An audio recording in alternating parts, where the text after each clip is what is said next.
मुंबई पुणे जिथे महिलांना सुरक्षित मानलं जातं तिथलीच एक धास्तावणारी बातमी मध्य प्रदेशमधून येते।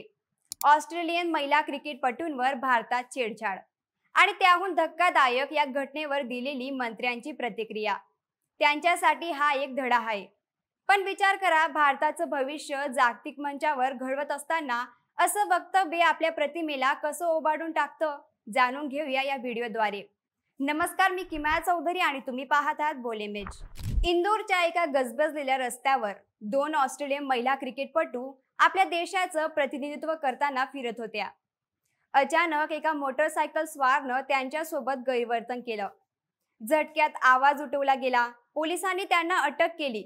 म्हणजे काय, कायदा इथे काम करतो पण मानसिकता का बिघडते?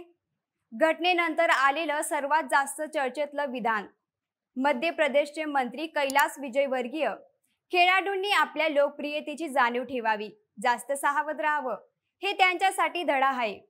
ही ओढ ऐकून तुमच्या मनात कुठेतरी संताप आला का? या घटनानंतर दोष कसा ठरवला जावा आणि जबाबदारी कोणावर? मध्य प्रदेशच्या मंत्र्यांच्या या विधानावरून सोशल मीडियावर आणि राजकारणात प्रचंड टीका केली जाते। महाराष्ट्राचे मंत्री आदित्य ठाकरे म्हणाले, घटने इतकंच हे विधान लाजिरवाणं आहे। महिला हक्क कार्यकर्त्यांनी साफ सुनावलं, महिलांना दोष देण्याऐवजी त्यांच्या सुरक्षिततेवर लक्ष द्यायला हवं। या प्रसंगानंतर एक गोष्ट अधोरेखित होते, आपण कायदे कडक केले, पोलिसांना चोख कामं दिली, पण समाजाची मानसिकताच जर दोष देण्याकडे झुकणारी असेल तर महिलांच्या सुरक्षतेचं स्वप्न अधुरच राहील।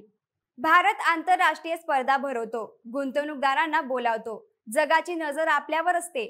अशा वेळी असं सरकारच्या मंत्र्यांकडून ऐकायला मिळालं तर जगात आपली प्रतिमा किती धोक्यात येते याचा विचार करायला हवं। मित्रांनो, महिलांचे अधिकार हे फक्त कायदे नाहीत तर नैतिक आणि सामाजिक कर्तव्य आहे। समाजात बदल हवा आणि तो उद्या नाही, आजच हवा। मंत्र्यांचं हे विधान गैरसमज होतं की मानसिकतेत मोठा दोष? तुम्हाला वाटतं का महिलांच्या सुरक्षिततेत खरोखरच बदल होतोय? कमेंटमध्ये तुमचे मत नक्की लिहा आणि बोलेमेजला सबस्क्राईब करा।